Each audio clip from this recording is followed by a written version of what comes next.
Buenos días a todas las personas presentes y a quienes nos siguen a través de la página web del Consejo de Estado, y en especial a los estudiantes y al decano del programa de Derecho de la Fundación Universitaria Los Libertadores que nos acompañan el día de hoy. Bienvenidos a su espacio habitual, Consejo de Estado en línea, de cara al país, que busca acercar la corporación a los ciudadanos por medio de estas videoconferencias temáticas que se realizan 2 veces al mes. Queremos recordarles que pueden hacernos llegar sus preguntas sobre la conferencia vía Twitter citando la cuenta oficial del Consejo de Estado, @Consejo de Estado, y los asistentes del público pueden hacerlo por vía escrita. En el día de hoy nos acompaña la magistrada auxiliar de la sección tercera del Consejo de Estado, la doctora Marcela Zuluaga Vélez, quien nos hablará sobre medidas cautelares. La doctora Zuluaga es abogada de la Universidad Pontificia Bolivariana, magíster en responsabilidad contractual y extracontractual civil y del Estado de la Universidad Externado de Colombia y especialista en Derecho Administrativo de la Pontificia Universidad Javeriana. Se ha desempeñado como relatora de Asuntos Constitucionales del Consejo de Estado, Procuradora Judicial Administrativa y magistrada auxiliar del Consejo de Estado. Además, es docente de pregrado y posgrado en diferentes universidades del país. Doctora Zuluaga, buenos días. Muchas gracias. Buenos días a todos. Un saludo especial a los estudiantes que nos acompañan el día de hoy. Gracias por su presencia. También nuestros compañeros del Consejo de Estado también están acompañándolo. Asimismo, un saludo a todas las personas que nos están viendo a través de la página web. Vamos a hablar el día de hoy sobre el Instituto de las Medidas Cautelares, con especial énfasis en la Ley 1437 de 2011, el Código de Procedimiento Administrativo y de lo Contencioso Administrativo. Haremos algunas breves referencias a la legislación anterior, así como a normas especiales que también traen algunas disposiciones en materia de medidas cautelares. En la Ley 1437 de 2011, uno de los cambios significativos, uno de los grandes avances que tuvo esta normativa fue el tema de medidas cautelares.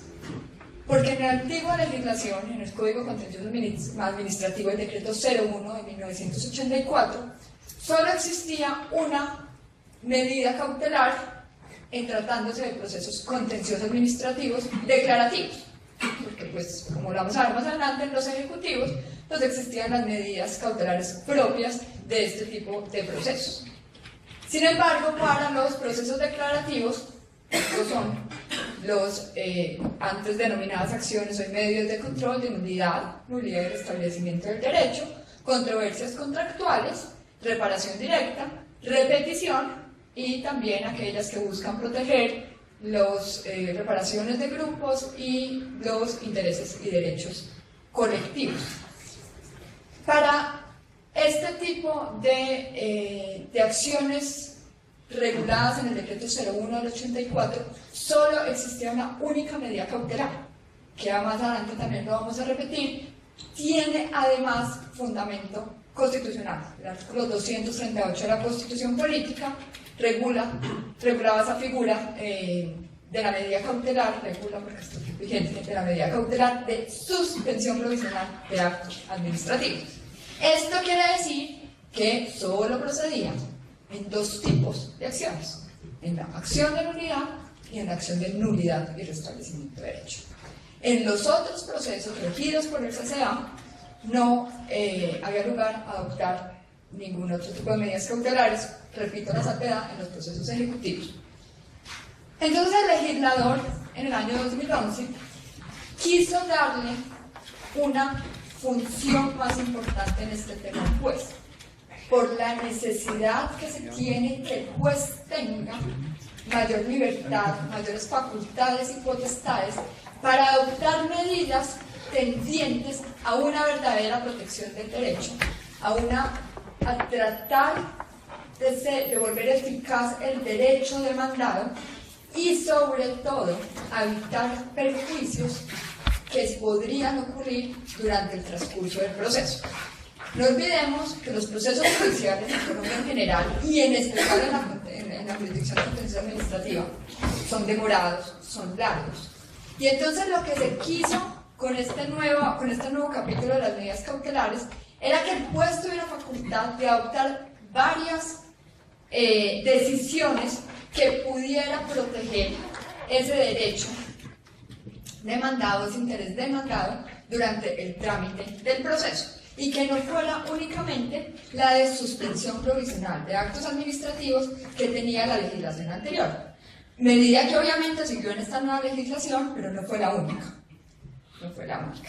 Entonces, yo creo que en materia de procedimiento administrativo, uno de los más importantes avances, desde la Comisión Redactora del Código, que aquí el doctor tuvo la suerte de estar en muchas sesiones, se vio la necesidad de dotar al juez contencioso administrativo de herramientas e instrumentos que permitieran que durante el trámite del proceso se pudieran adoptar, repito, medidas para esa protección del derecho y no tener que esperar hasta el momento del fallo, que desafortunadamente a veces se da en 10, 15 o hasta más años, para que ese derecho pudiera ser protegido.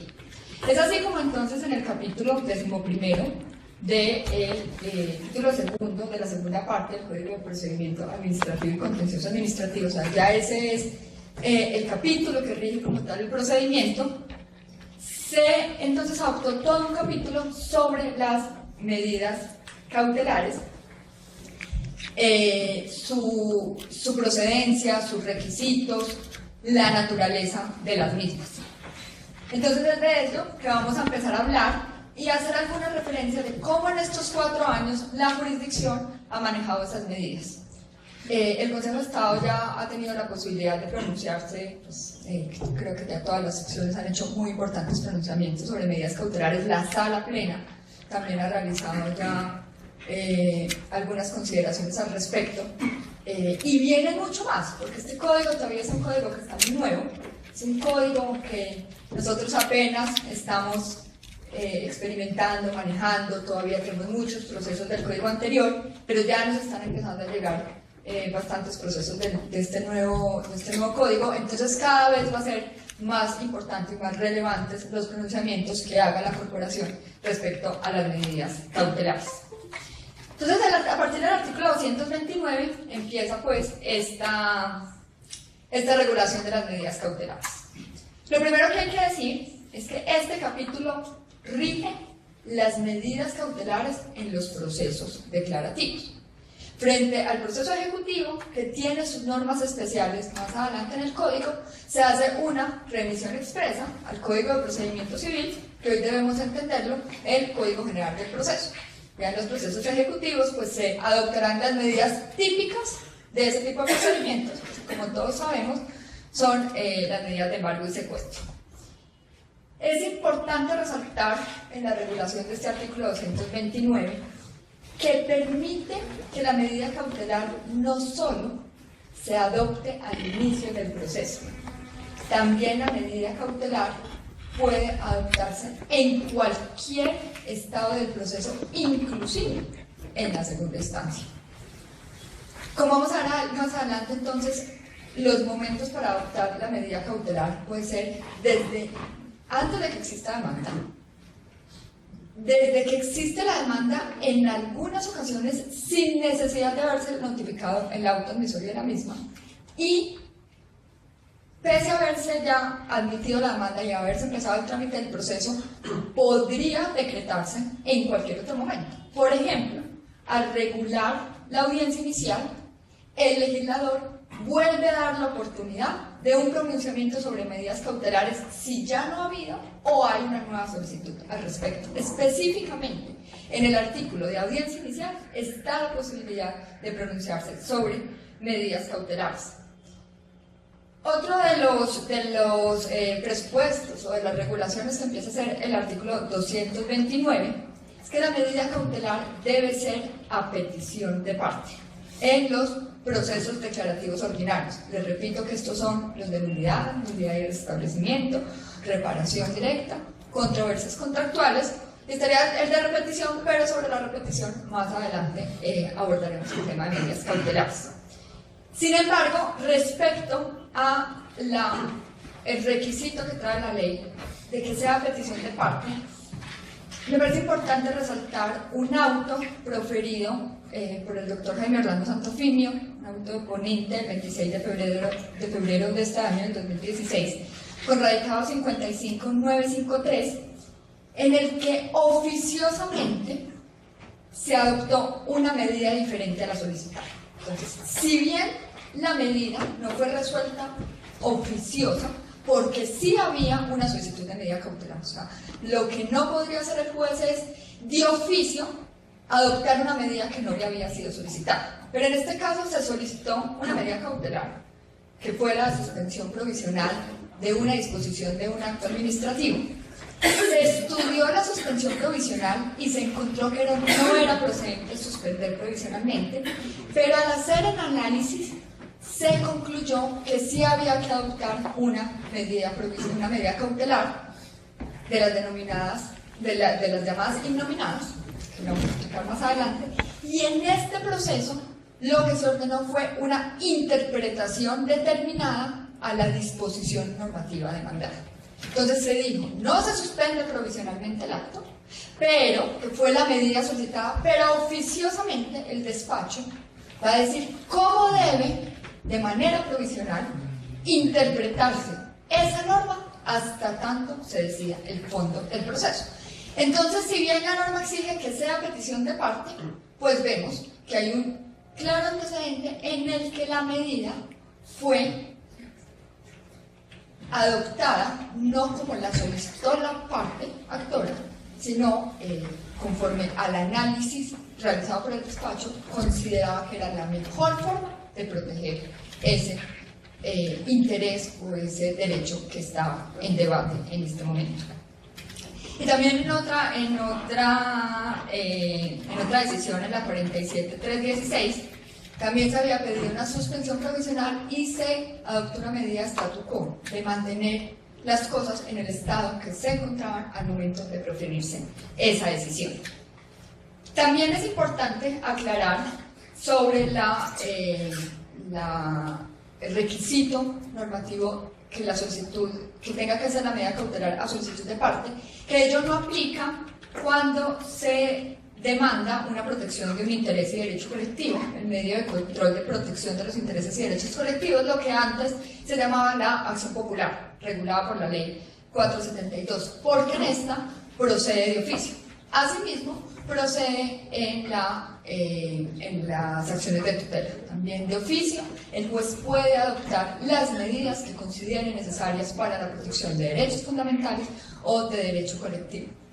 Lo último que hay que decir sobre esa primera introducción en las medidas cautelares en la ley, ese artículo 229, es que expresamente el legislador dejó sentado que la adopción de la medida cautelar no implica prejuzgamiento. Porque quizás esto fue uno de los motivos por los que en la legislación anterior, el decreto 01 del 84, la medida cautelar no fue tan eficiente y tan utilizada como debería haber sido. Porque se creía muchas veces que al tomar la decisión sobre la suspensión provisional, que era la que procedía bajo esa legislación, se estaba prejuzgando y se estaba ya asumiendo por parte del juez la decisión de fondo. Entonces expresamente se dice que no hay prejuzgamiento. ¿Esto cuál es la implicación más importante que tiene? Pues que el juez no está tomando la decisión definitiva. El hecho de que una medida cautelar se tome al inicio del proceso o durante el trámite no quiere decir que ese es el sentido del fallo. Perfectamente, al momento de fallar, y así lo ha hecho la corporación, al momento de fallar se dice no. Aquí, por ejemplo, no había vicio de nulidad del acto administrativo. Ese acto administrativo que estaba suspendido en virtud de una medida cautelar, después de todo el debate jurídico y probatorio, el juez concluye que sí está acorde a la legalidad, que sí es acorde con el ordenamiento jurídico y niega las pretensiones de nulidad frente a ese acto administrativo, pese a haberlo tenido suspendido provisionalmente. Por tanto, entonces, no implica prejuzgamiento. Y ahí la consecuencia es simplemente que se levanta la medida cautelar y pues, termina el proceso sin que haya una nulidad. Pues ya habrá, pues en caso de que hayan ocurrido algún tipo de perjuicios, pues para eso se han prestado las cauciones. Entonces la finalidad de las medidas cautelares, como les estaba diciendo, es proteger y garantizar en forma provisional pero inmediata, el objeto del proceso y la efectividad de la sentencia, para que cuando se produzca el fallo, ese fallo todavía tenga unos efectos que cumplir, para evitar de pronto que vayan a existir fallos nuevos. Los ejemplos más fáciles de poner son en acciones populares, o en los denominados medios, el medio de control de protección de intereses y derechos colectivos.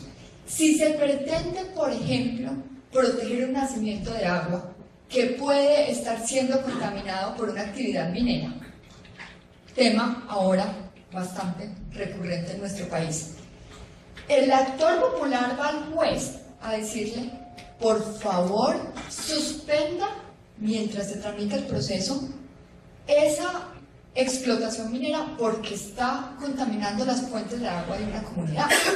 Si el juez no pudiera adoptar esa medida, pasaría que unos años después, 2, 3, dependiendo de la complejidad del proceso y de la congestión judicial, adopta la decisión, ¿sí?, frente a esa explotación minera, cuando ya el agua va a estar contaminada o cuando quizás ese nacimiento, de nuestro ejemplo, ya ha dejado de existir. Entonces, para evitar que al momento del fallo la decisión ya no pueda surtir efecto alguno y para garantizar el objeto del proceso, o sea, ese derecho que se pretende amparar a través del proceso judicial, es que se permiten las medidas cautelares.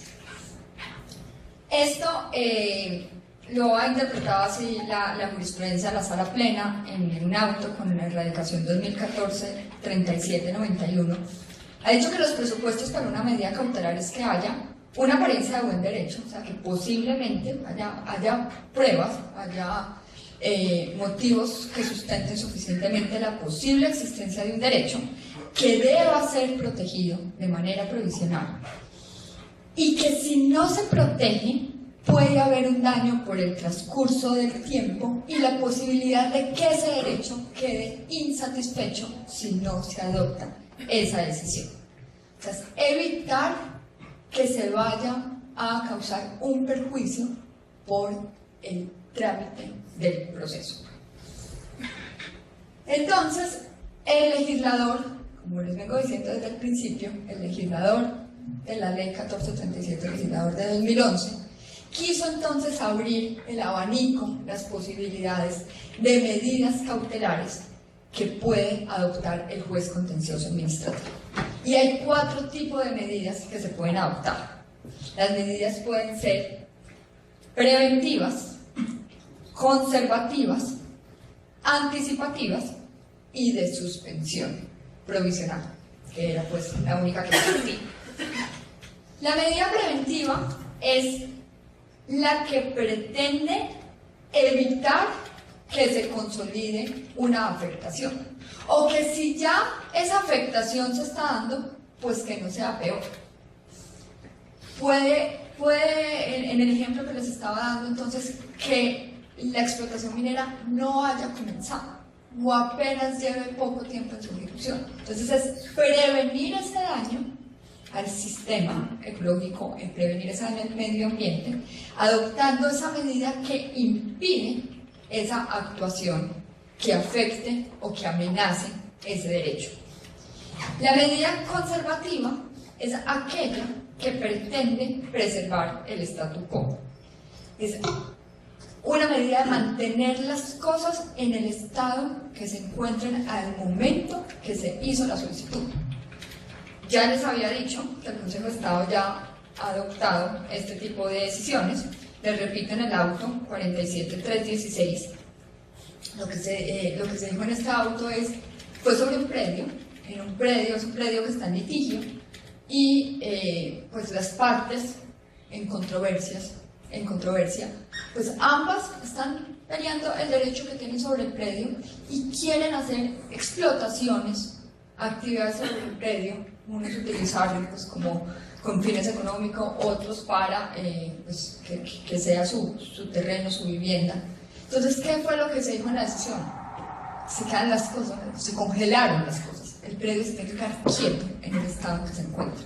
No puede haber ningún tipo de manifestación, ejecución, perturbación frente a ese predio. Entonces, ese predio se tiene que quedar quieto, ni para un lado ni para el otro. Entonces, eso es mantener el statu quo, conservar las cosas en el estado en que se encuentran. Las medidas anticipativas serán entonces aquellas que buscan satisfacer la pretensión de manera anticipada para evitar un perjuicio irremediable. O sea, de manera anticipada, desde el inicio, durante el transcurso del proceso, se adopta la decisión que sería la que el juez adoptaría al momento de fallar de fondo. Un ejemplo de esto puede ser un reintegro. A una persona la declaran insubsistente, la separan del servicio público y la persona, como medida provisional, solicita reintegro al cargo. El juez entonces la puede reintegrar al cargo, porque para el momento que adopte la decisión ya puede haber un perjuicio muy gravoso para esa persona. O, por ejemplo, pues no conozco pronunciamiento al respecto, pero se me ocurre que podría pasar en un tema de una responsabilidad extracontractual del Estado, una persona que se encuentre, por ejemplo, en un estado de salud por virtud de ese daño que se está demandando al Estado, en un grave estado de salud, en una cuadraplegia, en un estado de coma, podría pedirle al juez que adopte medidas para su protección, para proteger sus derechos que se han visto vulnerados por alguna acción o omisión de una entidad pública. Entonces podría decirle a esa persona que se encuentra en esa condición, por ejemplo, señor juez, de manera anticipada, ordene que se me dé una asistencia médica, un suministro de determinado medicamento, un suministro, por ejemplo, de pañales, de una silla de ruedas, mientras dura el proceso, porque en la condición de esa víctima no podría esperar 10 o 15 años al fallo, a que le ordenen eso en el fallo, y entonces podría anticipadamente, lo que sería una típica orden del fallo, de decirle, dentro de la indemnización que a la persona se le dé, porque así lo ha hecho el Consejo de Estado, hacer indemnizaciones también, no solamente monetarias, sino en especie, de decir que a una persona se le tiene que brindar atención médica, se le tiene que suministrar medicamentos, se le tiene que suministrar pañales, desde el principio del proceso, pues, obviamente según la gravedad, y analizando el juez que habría ahí un daño irremediable, desde el principio del proceso entonces se podría anticipar esa medida y dar esa orden. Y finalmente, el último tipo de medida es el de suspensión provisional. La medida de suspensión provisional, como ya les he dicho varias veces, entonces es la más antigua, es una medida que pues, lleva muchos años aplicando la Constitución de lo Contencioso Administrativo. La misma Constitución Política, en el artículo 238, permite al juez contencioso administrativo suspender provisionalmente actos administrativos. Y esto lo que hace es que el acto administrativo deja de surtir efectos jurídicos durante el trámite del proceso. Ese acto administrativo, que puede ser de carácter general, que puede ser de carácter particular, entonces no va a estar vigente, no va a estar surtiendo efectos, no va a tener esas características propias del acto administrativo de ser de obligatorio cumplimiento, porque está suspendido provisionalmente hasta tanto no se realice el pronunciamiento de fondo. Frente a la suspensión provisional, pues creo que es la medida cautelar más desarrollada por la jurisprudencia, sin lugar a dudas, y lo que se ha dicho pues, es que claramente debe existir una subordinación entre la norma y el acto acusado, que el acto debe estar surtiendo efectos, y se van a suspender sus efectos, pues no tendría sentido suspender un acto que ya, por ejemplo, ha cumplido su objetivo, ya no cumple ningún tipo de efecto, y también en casos que más adelante lo reiteramos, que sea un acto administrativo de carácter general, en una acción de nulidad de restablecimiento, medio de control de nulidad y restablecimiento, pues la persona tendrá que demostrar que ese acto administrativo le ocasiona un perjuicio irremediable. Porque es que no hay que dejar de lado que la medida cautelar es una medida gravosa para la administración, sobre todo la suspensión provisional, que la administración le están suspendiendo su propia decisión.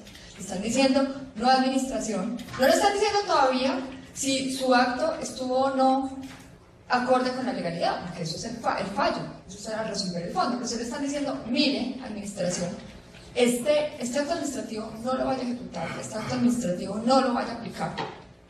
queda suspendido los efectos de ese acto administrativo hasta que no se adopte una decisión de fondo, porque si ese acto se sigue aplicando, puede haber un daño irremediable, puede haber un grave perjuicio para los destinatarios de ese acto. Les voy a leer el artículo 230, habla de cuáles son las medidas que puede adoptar el juez.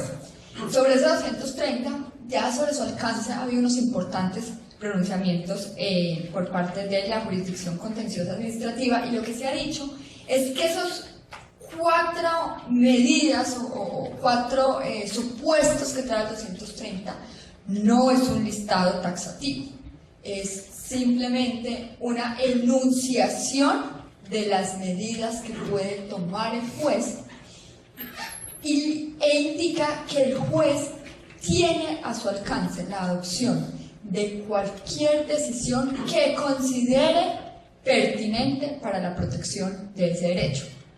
Y por eso se han adoptado las llamadas medidas innominadas, que no están expresamente reguladas en la ley, pero al ser un listado enunciativo y no taxativo, el juez tiene posibilidad de adoptar esas decisiones.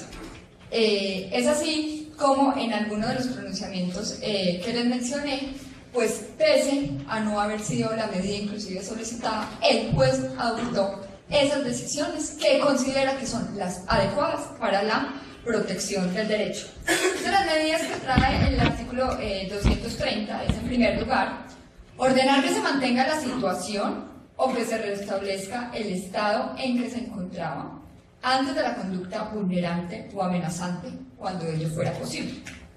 También puede el juez suspender un procedimiento o actuación administrativa. No tiene que haber terminado la actuación como ocurría con la suspensión provisional. Acuérdense que los actos que se demandan son los actos definitivos, aquellos actos que concluyen una actuación administrativa. Entonces, durante el término, ¿sí?, de la actuación, no se podía todavía solicitar ningún tipo de medida, sino solamente hasta el final. Era al final, cuando se producía el acto administrativo, que podía el ciudadano, la persona afectada, concurrir a la administración de justicia y solicitar, demandar el acto y solicitar que el mismo le fuera suspendido provisionalmente. Ahora incluso se puede suspender un procedimiento o actuación administrativa e incluso, esto es bastante novedoso, un trámite contractual. Para esta medida, por lo gravoso que es para la administración y por las implicaciones que tiene en el día a día de la administración pública, solo puede acudir el juez o magistrado cuando no exista otra posibilidad de superar la situación que dé lugar a su adopción. Cuando no hay otra posibilidad de proteger ese derecho, la única forma de proteger ese derecho o esa situación es suspendiendo esa actuación administrativa o ese procedimiento contractual. Y de todas formas, siempre que sea posible, continuar con ese procedimiento, adoptando otro tipo de medidas, por ejemplo, diciéndole a la administración, corrija esto, adopte tales decisiones, de pronto reconsidere una determinada decisión que haya adoptado, pues va a ser preferible a la suspensión de la administración, porque es que suspender pues, es dejar maniatado o pues, en el vilo un procedimiento administrativo, y pues, más grave aún si este procedimiento es de carácter contractual. Entonces, si el juez ve que puede adoptar otra decisión diferente a la suspensión, debe hacerlo. Y en cualquier momento del proceso, pese a ya haber adoptado la decisión, si considera que otra conducta de la administración, otra forma diferente a la suspensión, puede proteger ese derecho, esa situación, ese interés, pues así debe decidirlo. También puede suspender provisionalmente los efectos de un acto administrativo y ordenar la adopción de una decisión administrativa, la realización o demolición de una obra, o sea que estos son decisiones, estos son órdenes de hacer o de no hacer que puede adoptar el juez, con el objeto de evitar o prevenir un perjuicio o la agravación de uno ya existente. Y también, y aquí es donde tiene el juez todo un mundo de opciones, puede impartir órdenes o imponerle a cualquiera de las partes del proceso obligaciones de hacer o de no hacer. Aquí en esta posibilidad el juez puede tomar cualquier medida, obviamente no arbitraria, tiene que ser argumentada, tiene que ser razonada, tiene que tener fundamento jurídico y fundamento fáctico, pero puede adoptar cualquier decisión que considere pertinente, procedente y más adecuada para lograr proteger esa situación hasta tanto no se decida el fondo del asunto. De todas formas, la ley quiso también limitar, y pues el parágrafo de esta norma es absolutamente pertinente, porque respeta las competencias propias del orden constitucional y legal de un Estado como el nuestro, y en el parágrafo dice que cuando la medida cautelar implique la adopción de una medida discrecional, esta no la puede adoptar el juez. Es que las medidas discrecionales solo las puede adoptar la administración. El juez no le puede decir a la administración cómo adoptar una medida discrecional. Lo que le puede decir el juez es que la adopte. Le puede dar la orden a la administración para que adopte esa medida discrecional, pero quien tiene la facultad discrecional es la administración. Obviamente advirtiéndole que esa facultad discrecional la tiene que hacer dentro del marco normativo y pues con los límites y criterios establecidos en la ley frente a la facultad discrecional. En cuanto al contenido de la medida y pues los tipos de medidas que se pueden adoptar, también es muy importante resaltar el artículo 613 del Código General del Proceso.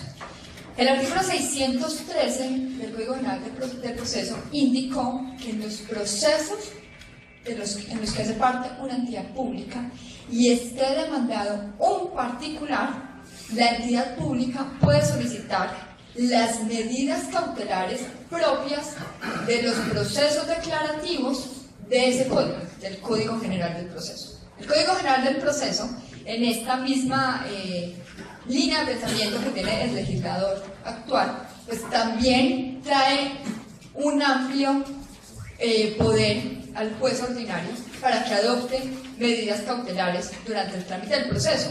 No, en el Código General del Proceso, al igual que se hizo en el CEPACA, no se restringieron las medidas cautelares a los procesos ejecutivos, sino que se permitió también, esto es novedoso del Código General del Proceso, la adopción de medidas cautelares en procesos declarativos. Entonces el artículo 613 permite que en los procesos que hace parte de la administración pública y esté demandado en particular, la administración pública pueda solicitar no solo las medidas del CEPACA, la ley 1437, sino también las medidas del artículo 590 del Código General del Proceso, que son tan amplias como la ley 1437 para la protección del derecho que está en debate.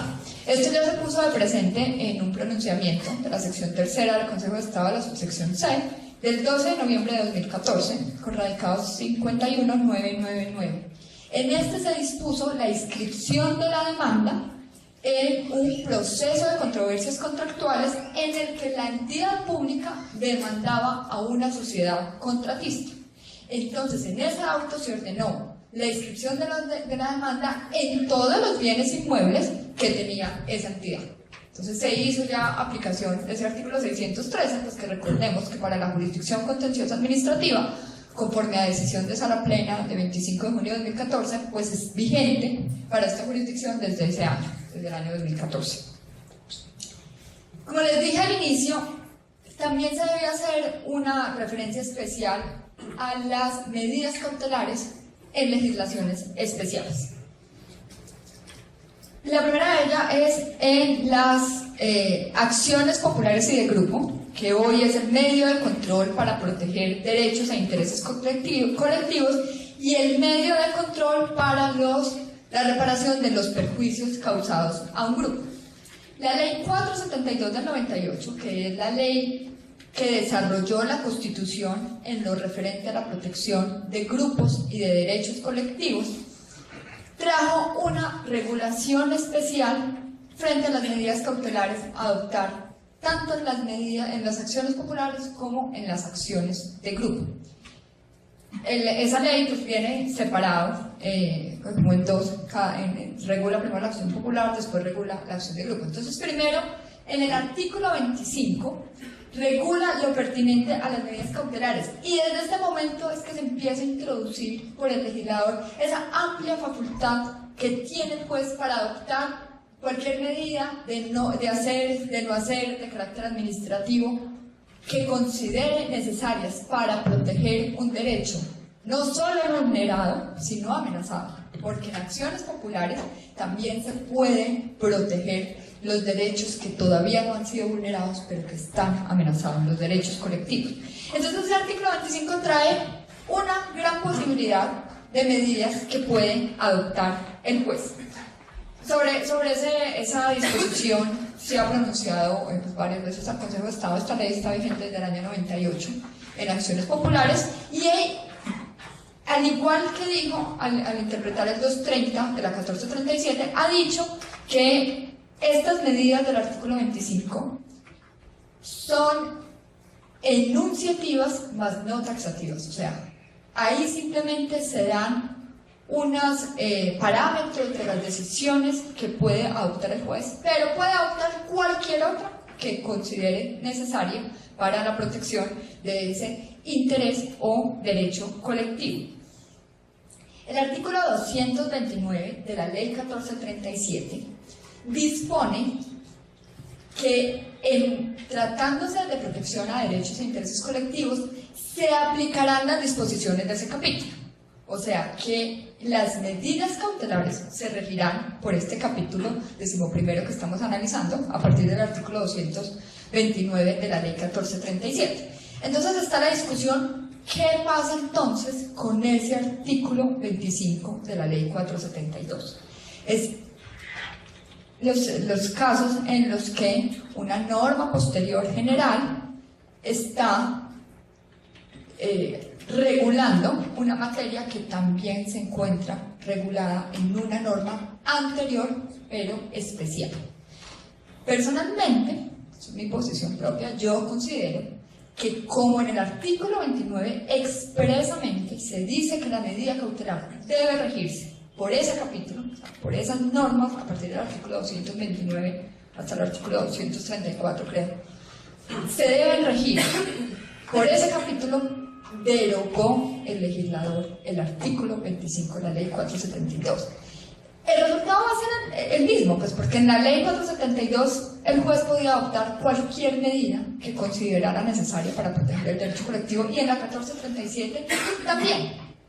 Y deja, que eso sería la diferencia entre la 472 y la 1437, la 472 era de oficio, por regla general en la 1437 esa petición de parte, pero deja expresamente establecido el legislador que, en tratándose de medios de control de protección a intereses y derechos colectivos, podía ser de oficio.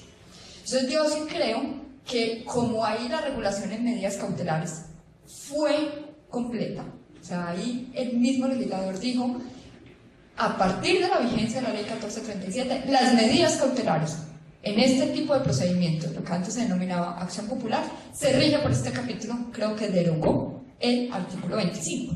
Sin embargo, la sección primera, en varios pronunciamientos, en especial en el 2013, 941, en acción popular, ya en vigencia de la Ley 1437, consideró que no, que ahí no había habido derogatoria, que ahí no había habido subrogación normativa, consideró que las normas deben interpretarse armónicamente, que tanto el artículo 25 como los artículos 229 y siguientes, en especial 230, deben interpretarse de manera armónica y que ambos artículos están vigentes. Esa es la interpretación. También tiene pues un fundamento por la especialidad del artículo 25 y sus normas pues, específicas cuando se trata de protección de derechos colectivos. Hay que seguir esperando pues, cómo van evolucionando los pronunciamientos,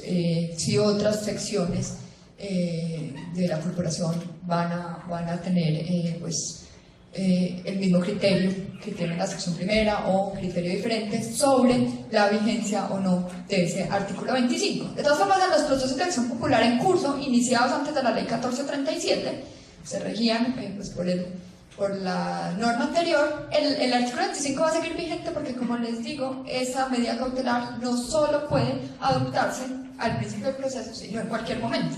Recientemente, en un despacho de la sección tercera, en una medida cautelar, que es en una acción popular que se está conociendo en segunda instancia, conforme al 25, la ley 472 adoptó una serie de medidas cautelares que consideraba necesarias para proteger los derechos colectivos.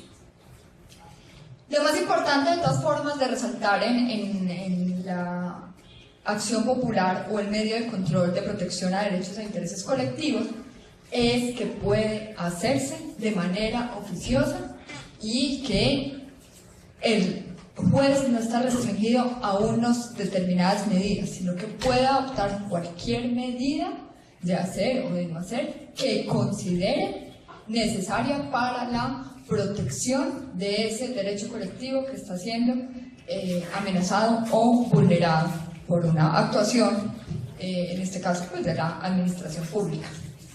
En acciones de grupo, el artículo 58 de la ley 472 también tiene norma expresa sobre las medidas cautelares. Y lo que dice el artículo 68 es simplemente remitir en el tema de medidas cautelares al Código de Procedimiento Civil o el Código General del Proceso. Antes del Código General del Proceso se interpretaba, y de la ley 1437 se interpretaba entonces que en acciones de grupo las únicas medidas que se podían adoptar eran las de embargo y secuestro, y pues solamente podían, como ahí todavía no había título ejecutivo, solamente pues podían adoptarse por el juez al finalizar el proceso, una vez proferido ese fallo de acción de grupo. Antes no había posibilidad. Sin embargo, entonces esto cambió con la introducción tanto en el Código General del Proceso como en la Ley 1437 de la posibilidad de medidas cautelares en procesos declarativos. Ya también el Consejo de Estado ha tenido oportunidad de pronunciarse, es un importante pronunciamiento en acción de grupo, la 2014-179, donde en acción de grupo, que se rige, le repito, por el Código General del Proceso, la sección tercera, subsección C del Consejo de Estado, decidió suspender provisionalmente un acto administrativo a través de este tipo de acción. ¿Por qué? Porque entonces la ley 472, su artículo 58, remite al Código General del Proceso, y el Código General del Proceso en el artículo 590, como les repito, tiene una amplia facultad al juez de adoptar medidas cautelares y le permite adoptar cualquier decisión que considere necesaria para la protección del derecho a la protección de la situación. Y ahí se concluyó que la única forma de proteger a ese grupo que demandaba en este proceso era suspendiendo provisionalmente el acto que afectaba sus derechos como grupo. Y así se hizo, se suspendió provisionalmente entonces ese acto administrativo, no en un proceso de nulidad ni de nulidad y restablecimiento del derecho, sino en un proceso de acción de grupo. En repeticiones también es importante hacer una especial referencia, porque en repeticiones el artículo 23 de la ley 678 permite adoptar medidas cautelares desde el inicio del proceso y permite la medida de embargo y secuestro. Inclusive permite el secuestro de bienes inmuebles y de bienes muebles, y permite también la inscripción de la demanda. Entonces, la entidad pública, que es la parte actora en un proceso de repetición, puede desde el inicio del proceso, para que esa decisión se adopte en el acto admisorio, en el auto admisorio de la demanda, puede solicitar estas medidas. Considero yo que esta norma sigue vigente, pese a la regulación posterior de la ley 1437, porque la ley 1437, diferente a lo que hizo en el parágrafo del 229 en acciones populares, no reguló expresamente las medidas cautelares en repetición, razón por la cual la ley especial en mi criterio, continúa vigente y entonces ese artículo 23 de la acción de repetición sigue teniendo plena vigencia y es el que debe ser aplicado en estos trámites. Y en los procesos ejecutivos, pues, por remisión expresa, y como siempre ha sido, pues se regirán las medidas cautelares por el Código General del Proceso en lo pertinente a medidas cautelares, de procesos de esta naturaleza, procesos ejecutivos. Y en la tutela es muy importante aclarar, el artículo 229 decía que en trámites de lo que se conoce como populares, de medio de control de intereses, de protección a intereses y derechos colectivos, y en tutela se regiría por ese capítulo. La Corte Constitucional declaró inexequible el pedazo que decía y de tutela, al considerar que la tutela, por su especialidad, debe continuar rigiéndose por su legislación especial, y entonces la tutela no se rige por este capítulo de la Ley 1437, sino que continúa rigiéndose por sus normas especiales en las que se permite, pues, claramente una serie de medidas cautelares. Tranquila, no, todavía te ¿Sí? Ah, bueno, perfecto. Bueno, ahora ya como entrándonos a la minucia de la medida cautelar, vamos a mirar cuáles son los requisitos para que se pueda adoptar esta medida cautelar. Entonces, como les dije desde un principio, por regla general, a excepción de la acción popular, debe ser a solicitud de parte. Se solicitan los procesos declarativos. Debe sustentarse adecuadamente, debe estar razonada y debe estar fundamentada. El demandante debe demostrar, así sea sumariamente, la titularidad del derecho que invoca, porque si no se causaría un perjuicio peor, donde se adopte una medida frente a quien no es titular de ese derecho. El demandante debe haber presentado los documentos, informaciones, argumentos y justificaciones que permitan concluir, mediante un juicio de ponderación de intereses, que resultaría más gravoso para el interés público no adoptar la medida que negar la misma, que conceder la misma, perdón. Y adicionalmente se debe también demostrar que se causaría un perjuicio irremediable y que los efectos de no otorgarse esa medida harían que ese fallo, que los efectos del fallo pues fueran nugatorios.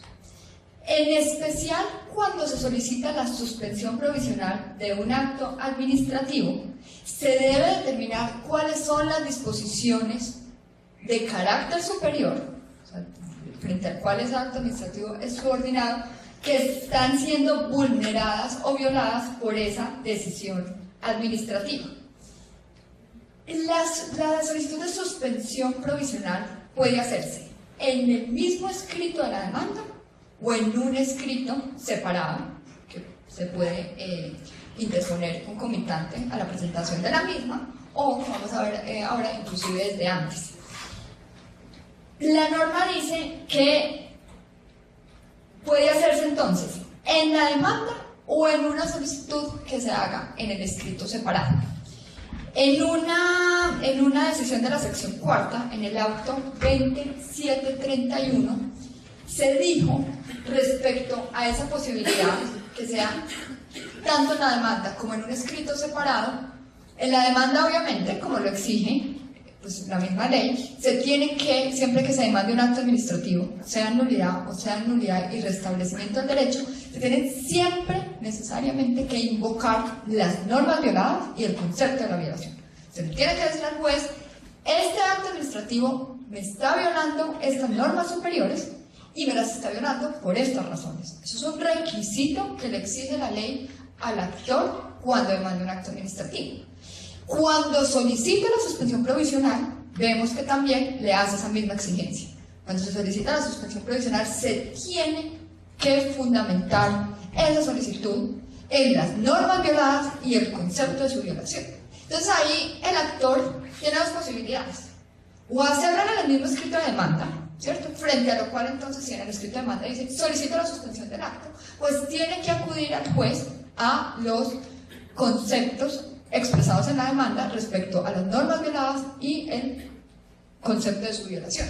Si lo hacen escrito separado, entonces ahí es donde se ha presentado la discusión. Solamente pueden ser las normas que alegue como vulneradas y el concepto de violación de las mismas que presentó en el escrito de suspensión provisional, o puede también el juez acudir a aquellos argumentos que haya presentado en la demanda, así la suspensión lo haya hecho a través de un escrito separado. En el auto 2731 de la sección cuarta, dijo la sala, dijo el ponente en ese momento que se debe acudir a los dos textos. Entonces, cuando el juez está haciendo el análisis de la medida cautelar, tiene que mirar cuáles fueron las normas violadas y el sustento de la violación en el escrito de la demanda, pero también tiene que mirar, si no coinciden ambos escritos, tiene que mirar cuáles son las que se aleguen en la demanda. Sin embargo, hay otro pronunciamiento también de ponente, pero de la sección tercera, el auto 48766, que también tuvo pronunciamiento de sala posterior porque fue suplicado, en el que la parte actora, porque así lo podía hacer, demanda una serie de disposiciones, eran actos administrativos de carácter general, demanda todo un decreto, pero solamente en el escrito de suspensión provisional solicita la medida cautelar frente a unas disposiciones determinadas, no frente a todo el decreto, sino frente a unas disposiciones. Entonces demandó la parte actora, quiso demandar todo el decreto, pero pidió la suspensión provisional de unos incisos determinados de un artículo, de unos artículos completos, de unos parágrafos. No solicitó la suspensión. Yo creo que en ese caso no podría decirse lo que se dijo en la sección cuarta, es que tiene que estudiarse la solicitud la solicitud de suspensión y las normas violadas y el concepto de la violación del escrito de suspensión más el de la demanda. Creería yo que solamente ahí pueden suspenderse provisionalmente las que expresamente quiso el actor, porque es que es a petición de parte. Entonces, si el actor dice solamente voy a restringir mi medida cautelar frente a unas normas específicas y frente a ellas es que voy a realizar el análisis de normas violadas superiores y concepto de la violación, pues el estudio del juez debe restringirse a esta materia. También es muy importante en esta regulación que se hacen los requisitos en el artículo 231 de la ley 1437, una diferencia que tiene frente a la regulación que traía el CCA. En el Código Contencioso Administrativo, para que la suspensión provisional de actos administrativos fuera procedente, se requería que la infracción de la norma subordinada a la norma superior del acto administrativo a la ley fuera manifiesta. Expresamente el 156 del CCA decía una infracción manifiesta a la ley. O sea que el análisis que tenía que hacer el juez era casi que comparativo, comparar el acto administrativo y comparar la ley. Y si el acto administrativo contradecía la ley, pues eran los únicos casos donde manifiestamente la sola lectura se pudiera ver esa infracción, podía suspender provisionalmente esos actos. Eso era otro de los motivos que hacía pues algo nugatorio esta institución y por lo que no era muy frecuente que procediera la suspensión provisional de actos. El legislador de la ley 1437 fue más amplio, no fue tan exigente, sino que habla de la sola violación.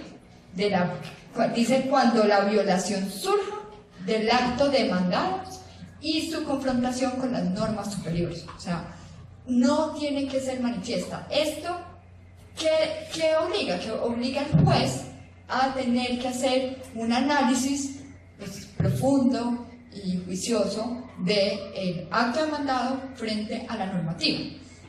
De todas formas, el juez, y por eso es el requisito que esa solicitud de medida cautelar esté debidamente fundamentada en derecho y en pruebas cuando así se requiera, por ejemplo, en las nulidades y restablecimientos, porque el juez tiene que tener elementos de prueba y de argumentación suficientes, y así lo ha hecho la jurisprudencia, para que no tenga que desplegar un gran esfuerzo analítico propio de un fallo, propio de una decisión de fondo que se toma luego de surtido el proceso para adoptar esa decisión.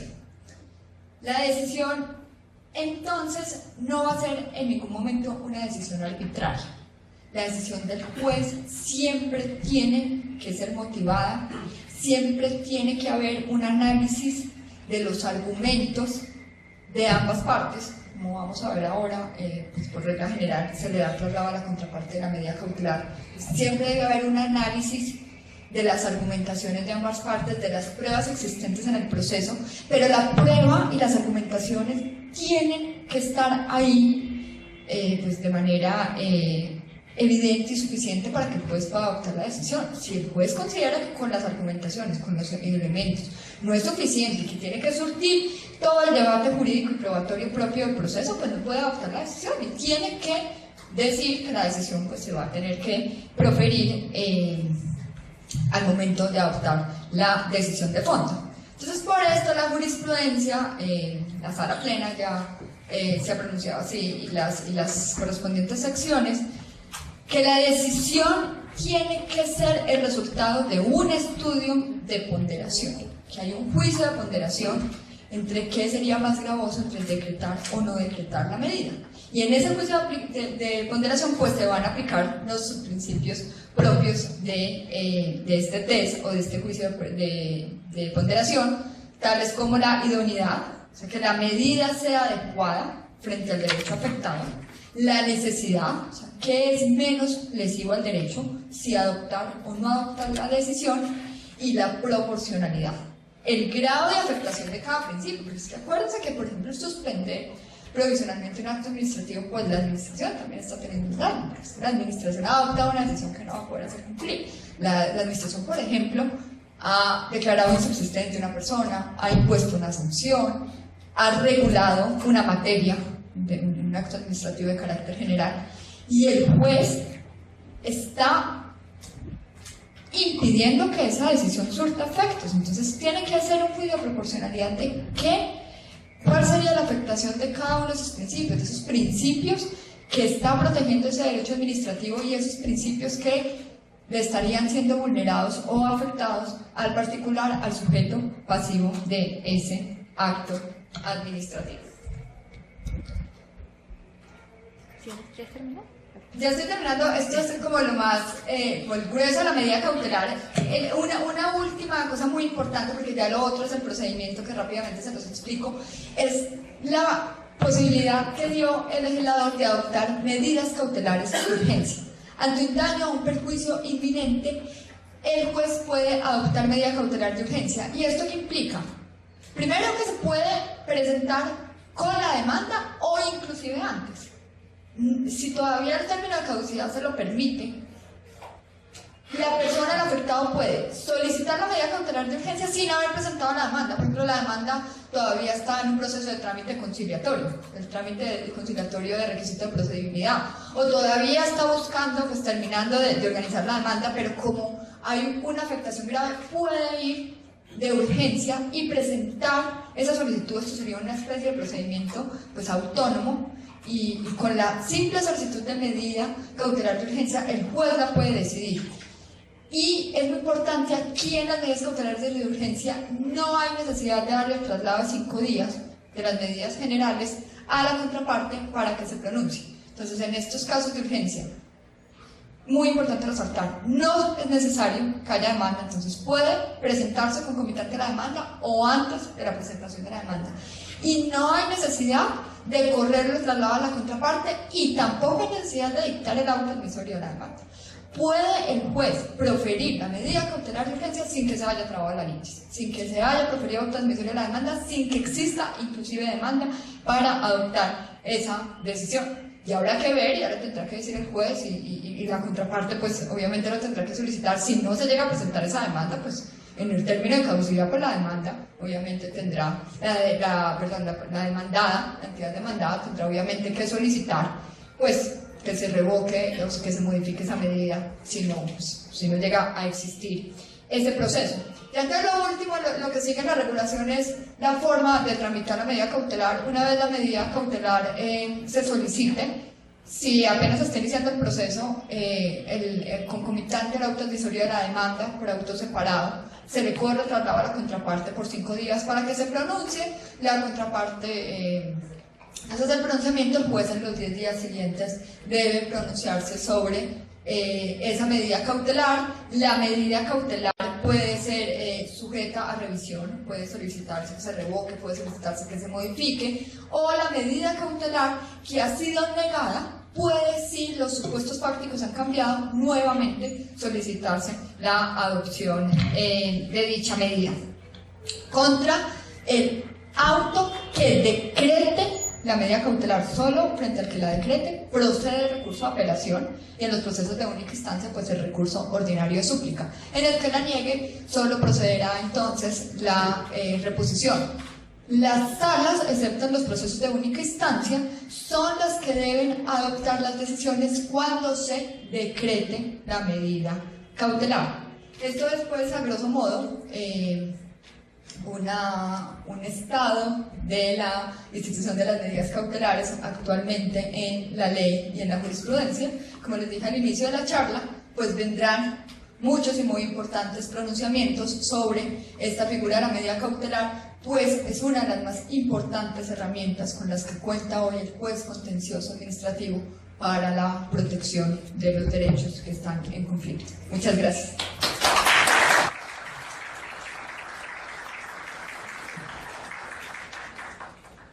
Doctora Zuluaga, muchas gracias. Hemos recibido preguntas del público y vía Twitter, entonces rápidamente.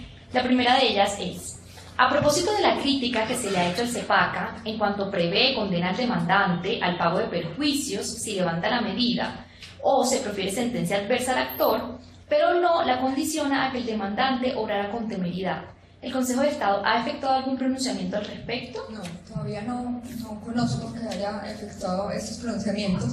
Esto se debe a que, como les digo, pues está la ley 1437 de 2011, apenas entró en vigencia en el año 2012, el 2 de julio de 2012. Entonces, la mayoría de estas medidas cautelares que se han adoptado, pues están en procesos en curso todavía. Hay que esperar a que todos estos procesos se vayan definiendo en primera y en segunda instancia, y ya veremos qué va a pasar con todas estas medidas cautelares. Sin olvidar que la ley prevé que para la adopción de la medida cautelar, excepto cuando hay suspensión provisional de actos administrativos, es deber de la parte que la solicita y a la parte que se le concede la medida cautelar prestar una caución para así evitar perjuicios. Gracias. Tenemos otra que dice: ¿es posible suspender un pliego de condiciones en un trámite contractual mediante un proceso de acción popular por moralidad administrativa? Pues según la norma, y como esa norma se aplica a acciones populares, sí podría ser presente la suspensión. Antes de la ley 1437 se debatió mucho al interior de la corporación y hubo pues tesis diversas en la jurisprudencia sobre la posibilidad de anular actos administrativos y contratos a través de la acción popular. Se dijo que no podían anularse actos y contratos a través de la acción popular, pero sí creo que como las medidas cautelares se aplican para los trámites de popular, las del CEPACA, yo sí creo que se podría adoptar ese supuesto que trae el 230 de suspender un procedimiento en los casos que se violen derechos, y en especial si se está violando la moralidad administrativa, sin olvidar que la misma ley, el mismo legislador dijo, tiene que ser la medida más extrema. Si hay cualquier otra orden que se pueda dar, por ejemplo en este caso los pliegos, pues ordenar una modificación del pliego, adoptar una medida determinada, pues así debería darse, y solamente en el caso que no haya otra posibilidad es que podría suspenderse este pliego. Muchas gracias. Esta última nos llega a través del Twitter. Jurídica. Dice: el detalle con la decisión de la suspensión es que hay magistrados que al resolverla lo que hacen es anticipar la sentencia. ¿Cómo puede evitarse esto? No, la misma ley lo quiso decir así, y eso era para pues, subsanar la problemática que existía con el CCA, y dijo claramente: no es prejuzgamiento. El juez adopta una decisión que tiene que ser razonada y que tiene que ser fundamentada, y que al momento de la decisión, que en la mayoría de casos es al inicio, donde todavía no se ha dado el debate jurídico y probatorio, tiene unos fundamentos para optar y tiene que estar fundamentada. Entonces se podría decir, ella está prejuzgando, es que si ya me dijo que si aquí había una vulneración a la norma superior y que había una contradicción entre la norma superior, la está suspendiendo provisionalmente, es porque va a declarar la nulidad. No siempre es así. Después del debate, después de todas las pruebas, después de todas las alegaciones, el juez, el magistrado, la sala que adopte la decisión de fondo, pues, puede determinar ya, después de toda una decantación del proceso, que no había dicha contradicción, o que esa contradicción no era tal, pues, para declarar la ilegalidad del acto. Entonces, por eso la norma expresamente dice que no es prejuzgamiento. La decisión que adopte el juez al momento de preferir la medida cautelar no indica que ese vaya a ser el sentido del fallo. Doctora Zuluaga, muchísimas gracias por su presentación. A todos los asistentes y a todos los que nos siguieron a través de la página web del Consejo de Estado, muchísimas gracias. En especial al decano y a los estudiantes del programa de Derecho de la Fundación Universitaria Los Libertadores. Queremos recordarle que nuestra próxima conferencia será el 25 de agosto con el tema Contratación Estatal, a cargo del ex magistrado auxiliar de la Sala de Consulta y Servicio Civil, el doctor Diego Franco. Gracias.